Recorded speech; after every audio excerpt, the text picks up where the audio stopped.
Hey guys, and welcome to a new video. Today I want to showcase the current build that I'm playing, which is an Eternity Shroud this time around. And don't worry, this is not necessary. We're gonna go with the gearing process, budget, medium and high investment in a bit. But it's a Vaal Arc Ignite Elementalist, and I've been having a lot of fun playing this build. I'm also using this to farm up currency while exploding legions. And I can definitely recommend a build like that. I think it's super enjoyable. It's a lot of fun. The chain reactions, the clearing speed, it is massive. And first of all, what can this build do? What can it not do? Is it squishy and whatnot? I think it has a bit of everything. I was able to do the majority of the Conquerors, Pinnacle bosses.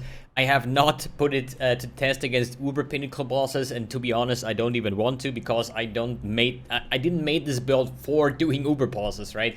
This is basically a strict map farmer to just have fun. I can go whatever farming strategy you have and just enjoy mapping overall. But it can still do certain content based on the gear that you have invested, right? And I started off with like super early budget stuff, like my League starter. I used a Skin of the Loyal, basically, right, with the same colors here, triple red, double green, blue, and instead of the cold to fire support, I did use I think cruelty support, right? And then at some point I had enough currency. I said, like, I want to add some extra damage, so I went with the Eternity Shroud. Not everything is Shaper, doesn't have to be, but I think we're gonna talk about the gearing process in a bit. So I would say we're just gonna run a map as the showcase. I would say we're just gonna follow up with with one of the maps that I'm running. We can make it a little bit more juice this time around. Let's put in some sextants and whatnot, just to give you guys a brief example of what this build is capable of doing. Cold damage, magic monsters, additional Gloom Shrine. I think Gloom Shrine is a little bit cheating, you know? Like, Gloom Shrine makes a lot of builds look good, so I think we're just gonna replace the Gloom Shrine here, because I want to show you guys the actual potential of the clearing, right? So let's pop in a Legion Scarab, and I think I don't really need to do anything more. I can add up Strongbox. I mean, I have here some Polished Scarab anyways, and actually let's run a double Legion. So basically, the main idea of this build, to just give you guys a brief overview on what this build is doing, we are using Elementalist with Shaper of Flames. My weapon keeps on talking. Shaper of Flames means hits always ignite. That means I do not have to invest in chance to ignite, and all damage can ignite. And that means my lightning damage can ignite, my cold damage. With Shaper of Flames, I can make any build an ignite build with this node, right? I could play Winter Orb Ignite if I want to. I could play Shield Charge Ignite, you know? Physical damage ignites, lightning damage. And the thing is, with Shaper of Flames, the combined damage will be the base damage of my Ignite. That means if I go for something like Eternity Shroud, then going into triple conversion with like lightning to cold, into cold to fire, and so on, all of this damage gets summarized, and that is the base damage of my Ignite. And that's why I think that the Eternity Shroud is actually a valid way of building a character. Good. We also run a Lightning Mastery with non-projectile chaining lightning skills, chain one additional time. I do not have the Helm enchant yet, but this is on the list basically of upgrades, right? So anyways, you go in, you just shoot your arc, and things just like, yeah, ignite proliferation, you know. You could play it with the Barracks Respite, but I think it's overkill. I don't think this is necessary at all. And the main actor here, besides your arc being like your normal clearing tool, is going to be Vaal Arc. And Vaal Arc has only a 2-second soul gain prevention, means we can use it like almost on cooldown, you know? So we can just like use like a bunch of monsters. Let's just gather some, oh, here a little bit more. Oh, and no, actually let's keep the Legion for a bit, and then press your Vaal Arc, and shit is just chaining and dying. And I think there's like 300-400 monsters just dead like that, you know? It's literally insane. I think this has to be one of the craziest clearing speeds or clearing potentials, because my character does not have like a lot of movement speed, but it is ridiculously fast and a lot of fun, especially when it comes to the Legion. So before I see a Legion, what I usually do, wait, let's do another Vaal Arc over here, so the entire Strongbox is gone. What I'm doing is I'm just gonna load up my Vaal Arc. So I'm killing some monsters here. I have my Vaal Arc ready, going to go to the Legion. We can use more monsters here, it does not matter. I press my Vaal Arc, a little bit of a lag, and boom, this shit is gone. Sometimes I think it's because I'm missing the Helm enchant. Sometimes the Legion is a one-shot, sometimes it's not. Doesn't really matter. But overall, I would say you just wait. Either you clear the entire thing or you wait. You just want to make sure that you have a Vaal Arc ready. And what happens as soon as the thing goes back up, you press Vaal Arc, boom, have massive amounts of explosions, or at least ignite proliferation going off, and you're clearing that shit like so freaking fast. And I'm making like a little bit of a fortune over here, and I uploaded yesterday a video about my farming strategy when it comes to Legion, so if you want to take a look. Good, I have not Vaal Arc ready, I just used one arc, I loaded it up, and there we go, the next freaking big chain reactions. Can even use like Vaal Arc at some later spaces here, but it doesn't really matter. It's just, you have like so long time if you follow my strat that it's not a problem to clear the entire Legion, right? Another good factor here is when you are going to, what do you say, have some insane, incredibly hard Arch Nemesis monsters, for example, right? Vaal Arc is doing a lot of damage, trust me on that. And if you're unsure, you can always drag monsters towards the Legion or towards any big packs and just passively kill the monster, okay? With passively, I mean, I don't sit here and try to kill this Essence monster or whatever tanky Arch Nemesis. I just see it, I drag it towards the Legion, and then I just focus on clearing, you know? And since the Vaal Arc is spreading so ridiculously and leaves such massive ignites behind, it's no problem that at some point this like Essence monster or whatever Arch Nemesis it is just gonna die passively from the dot damage, and this makes the build so enjoyable. For a single target, we do have a Flame Surge over here that leaves like an additional ignite damage. We do have our, what is it, Infernal Cry that puts in the cover enemies in Ash, and usually if you have a one Vaal Arc, normally the map boss dies if it doesn't have multiple stages and whatnot. But as you see, loot-wise, it's actually ridiculous. I do strongly believe that the loot boxes are not really affected by the changes with the lower drop rates, just because they never were affected by it, you know? And yeah, I know that a lot of people were using like magic finders to farm legions back in the days, but that was like another scenario, right? And the magic find will affect the monsters that you're killing, but not really these hordes and stuff, you know? And if you compare my loot to your loot, you maybe wonder like, yo, why am I dropping so much loot? And this is exactly the reason why, right? Strong boxes, like, I'm not sure about strong boxes though, but Legion, they drop a shit ton of loot. But hey, this is about the build, but as you see, clearing everything is just so fucking good. It just feels good. It's a really feels good build. It's definitely something I can recommend for you to try out. Yeah, I think the looting, we not gonna bother with it. I'm gonna do this after the video because I don't want to like make this video like too long. I would rather spend time talking about the gearing process, how to get everything running, right? So, as I said, the main thing here is being Elementalist, having the Shaper of Flames, with that basically enables the build.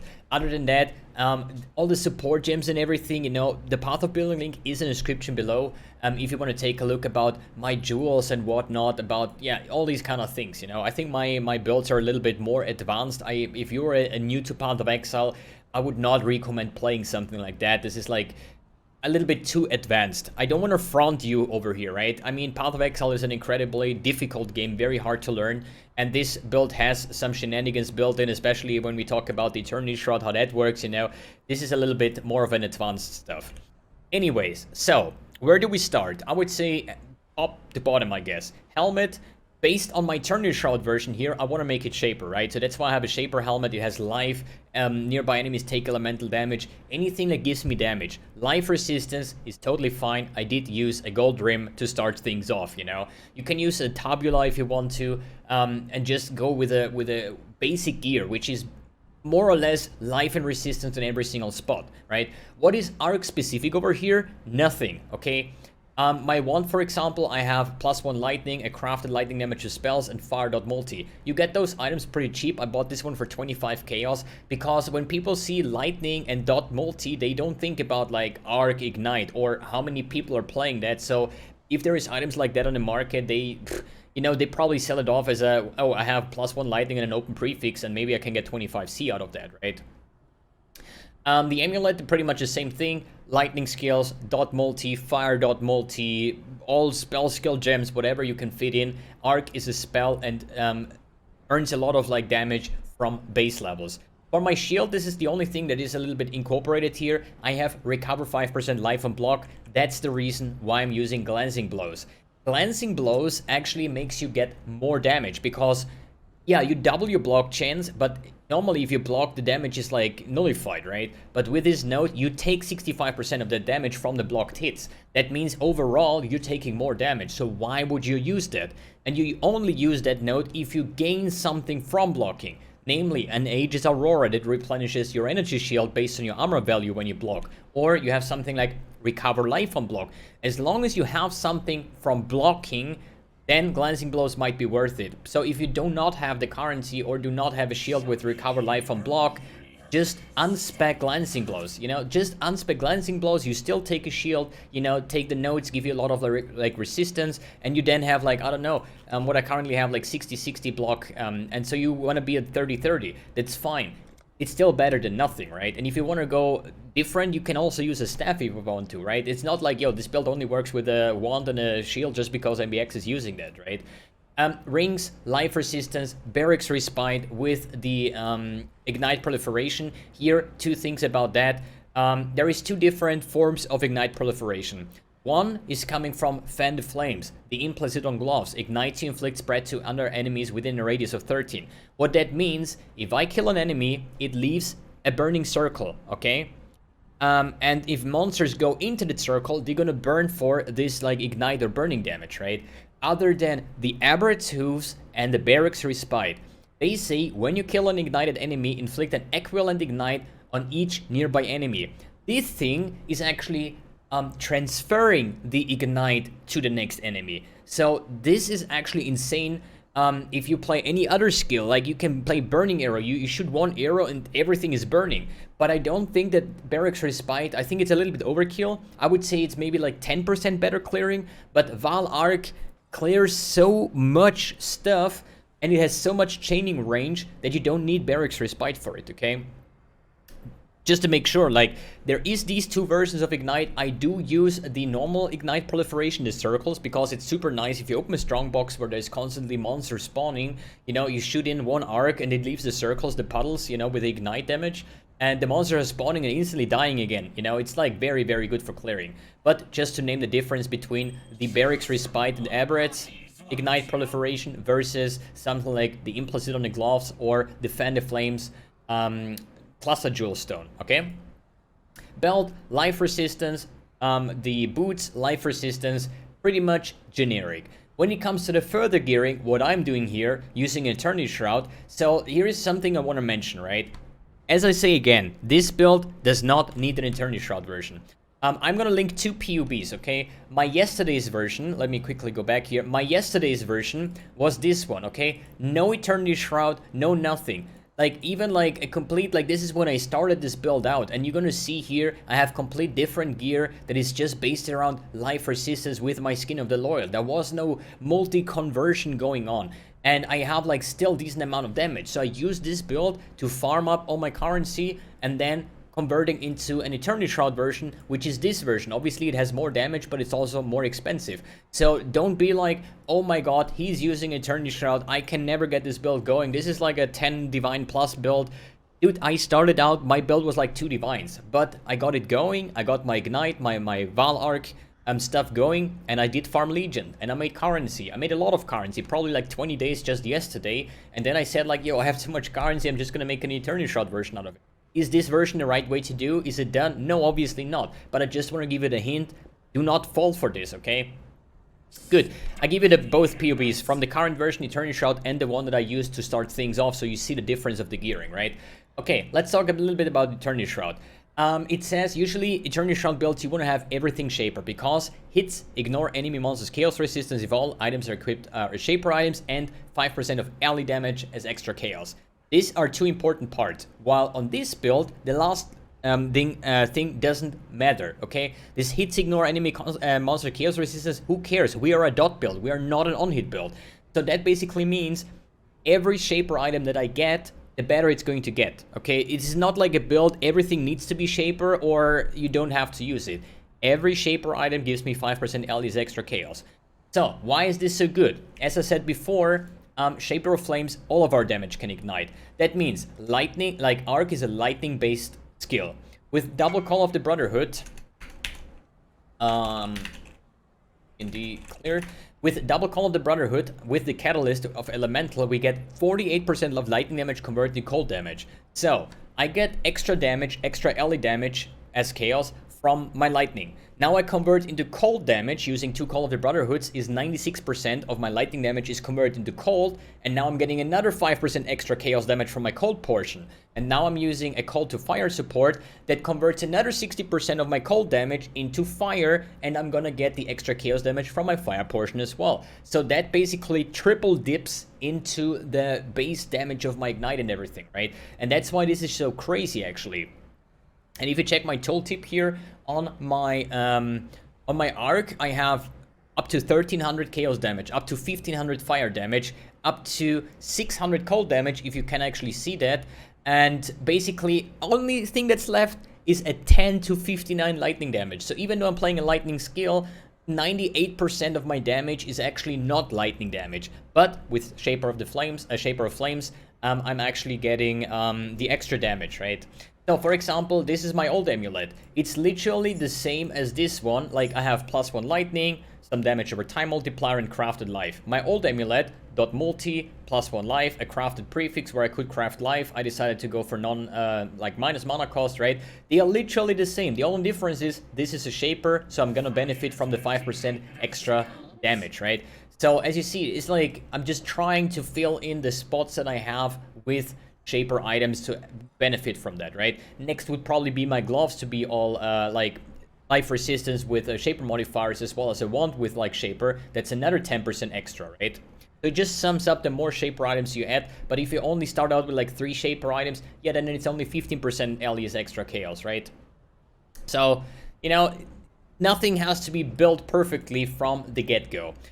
Flask-wise, I cannot really say a lot because I just literally used the flask from the league start. The only thing that I bought is an Ethereus Promise because it also has 8% LE damage as extra chaos, which has literally the same effect as the Eternity Shroud, and there is more versions where you can get that, namely on the Shaper one, for example, as well, that I'm currently trying to get. So, let me see. We have Stonebrand, Hex Touch, LE Weakness, Combustion Support. This is basically my thing that I only use for Legion Generals, map bosses. For mapping, you don't need that, right? But it gives extra damage. Malevolence, Tempest Shield, Determination. That's my auras that I'm using here. We have here Cosmo Damage Taken, Molten Shell, and Purifying Flame. So I get hit, the Purifying Flame shoots at the target, and since I'm having the alternate quality, the enemy, while it is on consecrated ground, takes 5% increased damage taken, another damage gain over here. Then for my gloves, I have here Purity of Elements. This is... I used that one before I got ailment immune, okay? I don't like to play characters without ailment immunity, and that's why I skipped Malevolence. But now, since I got ailment avoidance on my boots, I got 20% from my mastery, plus I got myself 2 of the new Grand Spectrum, giving me 100% ailment avoidance, so now I can swap out the Purity of Elements and go for Malevolence for the extra damage. I did actually play with Purity of Elements before. Cast Death Portal is always nice to have it in Arch Nemesis environment, right? And here we have Flame Surge, Culling Strike, Infernal Cry, and Flame Dash. Flame Surge versus Alchemist's Mark, the new one, right? I did not try it out, but just thinking about it, I have 1 max curse, and I'm using that for LE weakness. If you use Alchemist's Mark, this is applying to your curse limit. So, yes, I have Alchemist's Mark. It might even be stronger than Flame Surge. I don't know. I don't care. But if I use Alchemist's Mark, then I lose my LE weakness. And I think that LE weakness plus Flame Surge is still better than using Alchemist's Mark. Okay? That's why I'm not using it, and that's why I think it's not good because of that. Maybe something as an occultist where you naturally have more curses through your ascendancy. Maybe I could even go for Whispers of Doom, but I would still probably rather go with Flammability, for example, instead of Alchemist's Mark, just as my 2 cents. I should actually do that, you know. Maybe get combustion to somewhere else. Maybe, you know, it's just like damaging upgrades for further upgrades, basically. Good. About the skill tree, basically everything is generic. This one here, I have a careful planning because I'm so freaking deck starved on this build. Like, it's horrible. So this one is converting my intelligence in radius to be dexterity. So this alone gives me like 90 plus dexterity. And this is fair enough to get my, my support gems going, right? Other than that, here I have a large cluster jewel with like Overshock, Prismatic Heart, as well as Widespread Destruction. Just because Prismatic Heart, I want to have these on the middle, on the skilling side, and then I can ignore this one over here, right? Medium cluster just for damage, Circling Oblivion, and Wasting Affliction. Doesn't really matter too much. What else do I have here? Yeah, a large Thread of Hope to get some extra damage. Heart of Ice, Heart of Flame. Here's some extra ailment effect. So you might be wondering now, why do I scale Shock effect? So what Shock does is the enemy takes increased damage. That's like a more multiplier on top, right? And the thing is, it does not say from hits. So I apply, since I'm using a lightning skill, I'm actually applying shocks, and this is the second ascendancy that I'm running, is Shaper of Storms. Hits always shock. And it's going to be a minimum of 15 shock and then multiplied by the shock effectiveness. And normally I apply 50% shocks with my normal arc, and my Vaal arc is actually applying like way higher. So what I could do is actually take a second lightning mastery and get 15% of maximum shock effect. And when I killed Cyrus, I shocked Cyrus for 50%. Okay, so that's actually hilarious. There was even like at some point I was wondering, do I use overcharge? But I found out I just don't need. If I'm just stacking some effective lightning ailments with the Elementalist, I can get some pretty nasty shocks on the enemy. Other than that, ascendancy points. First is Shaper of Flames.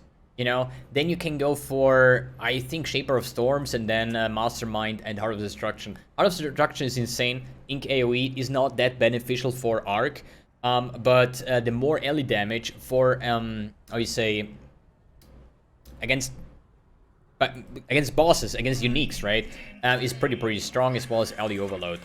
Other than that, I don't think there's anything too worth mentioning. No Watcher's Eye yet, no Awakened Gems whatsoever. This is probably gonna be the next investment that I should get myself into. Maybe even an Enlightened Gem to maybe get in a Hatred, because what Hatred does is giving me 30% more cold damage. So remember, lightning damage into cold, Hatred applies, and that portion that I get extra from Hatred, the 30% more cold damage, is then applied as the more fire damage as well, thanks to my cold to fire support. So it all makes sense in a certain degree.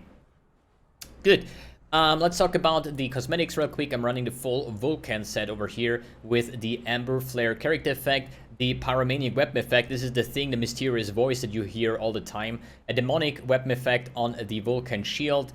Then we have the purple arc. I actually usually run the Radiant or the Automaton, but I just like the purple arc the most, even though it doesn't really fit my MTX style, but yeah.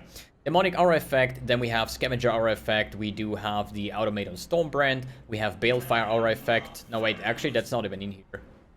I think the Balefire was on something in my pure development. Scientist, Flame Dash effect, Celestial, Warcry effect. So what Warcry, Infernal Cry does, next to explosions, but we don't use it for explosion just because, dude, we have Vaal Arc. This shit clears everything anyways, right? But what it does is it covers enemies in ash, and this is actually quite a substantial amount of damage increase. Good. I think that's it for this build video. I think we talked about the mechanics that are built in, how this thing works, how the playstyle looks like. We blew up some legions, totally fun, can definitely recommend. Atlas passive strategy, everything is in yesterday's video where I explained my current farming strategy. Further upgrades, get more Shaper, maybe even shape Call of the Brotherhoods if you really want to, if you want to invest the currency and the time to make it even better. Adding Watcher's Eye, adding Awakened Gems, adding, oh my god, so many things to add on this build. Flasks, Bottled Faith, 10% increased damage taken by monsters on consecrated ground. This also affects damage over time, right? So it's like a really cool build, and you probably, if you try it out, you're gonna love it. I did play Wave of Conviction Ignite before that. If you say like, I want to play this, when can I start playing this build? I would definitely recommend going for Wave of Conviction. for leveling, and then whenever you feel like you can swap to Vaal Arc, because in the end of the day, this is a Vaal Arc setup. I put in the blue socket the Wave of Conviction, and my Wave of Conviction is done, you know? That's as easy as it gets, and it's just a gem swap out. It would be different on the skill tree if you play Wave of Conviction, just because you want to have pieces extra damage and stuff like that that you don't need for Arc, but overall, it's not very hard to do. It cost me like 20 or 30 regret orbs to make my Wave of Conviction character into the current Arc version. Alright guys, thanks for tuning in, thanks for watching, and see you in the next video.